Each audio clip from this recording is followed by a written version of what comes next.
Hello my YouTube family, ভাই কিরাম আছো তোমরা সবাই? তা আজকে কথা কব আমি আমাকে ক্রিকেট টিমের উপর একটু কথা কব, ইন্ডিয়া টিমের পরে।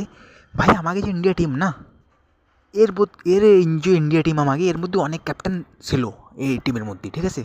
আগে গাঙ্গুলি ছিল, তারপরে ধোনি আইসে, গাঙ্গুলির আগেও ছিল কেউ, ওর তো আমি চিনি নে, মনে নাই কেটা ছিল।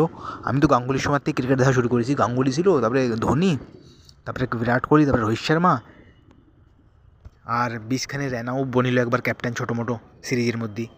তা ভাই অনেক ক্যাপ্টেন আইসে, লেকিন ভাই একটা কথা কব তোমাকে, আমি একটা কথা কব কি, যা ক্রিকেটের মধ্যে যে অ্যাগ্রেশন না, যে অ্যাগ্রেশন থাকে একটা ক্রিকেটের মধ্যে, অ্যাগ্রেশন কি অস্ট্রেলিয়ার মধ্যে যে হারানো, ঠিক আছে, ঠিক আছে, ফিল্ডের মধ্যে রাগ দেখানো, অ্যাগ্রেশন দেখানো, ভাই এই জিনিসের ক্রেডিট আমি দেবো একটা প্লেয়ারে খালি। ভাই এই জিনিস শুরু করেছি ইন্ডিয়া টিমের মধ্যে সৌরভ গাঙ্গুলি।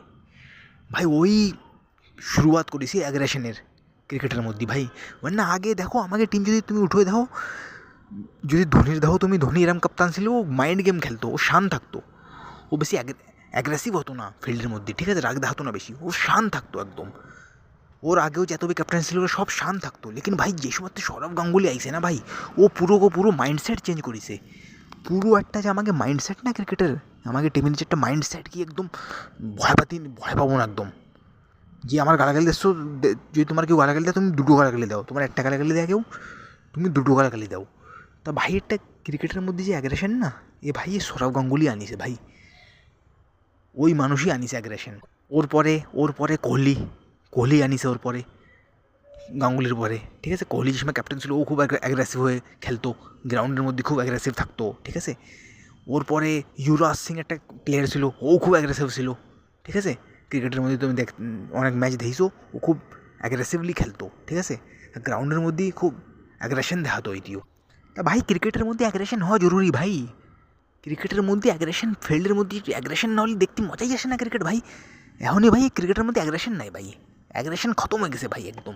আমি একটা শোয়েব আক্তারের ইন্টারভিউ দেখছিলাম কয়েকদিন আগে, শোয়েব আক্তার করছিল ভাই, ফাস্ট বলারের মধ্যে যে আগে অ্যাগ্রেশন থাকতো না, কি লড়াই করতে লেগে যেত গ্রাউন্ডের মধ্যে, একদম গালাগালি দিতে লেগে যেত, লড়াই করতে লেগে যেত ভাই, ওই অ্যাগ্রেশন খতম হয়ে গেছে ভাই ক্রিকেটের মধ্যে এখনই। আর ওই সময় টাইম আলাদা ছিল ভাই, আগে যে সময় টাইম ছিল খুব অ্যাগ্রেশন ছিল ক্রিকেটের মধ্যে, এখনই অ্যাগ্রেশন খতম হতেই যাচ্ছে।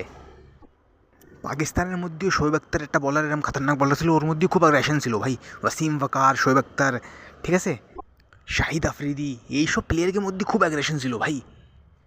কামরান আকমল, আর ইন্ডিয়ার মধ্যে যুবরাজ সিং, রেনা, ঠিক আছে, কোহলি, গাঙ্গুলি, এইসব যে প্লেয়ার ছিল এর মধ্যে অ্যাগ্রেশন খুব ছিল ভাই, এরাই ক্রিকেটের মধ্যে অ্যাগ্রেশনের শুরুয়াত করেছে।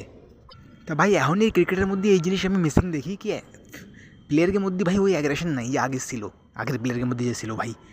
দেখুন না তুমি একটা অনেক ফেমাস লড়াই দেখেছো,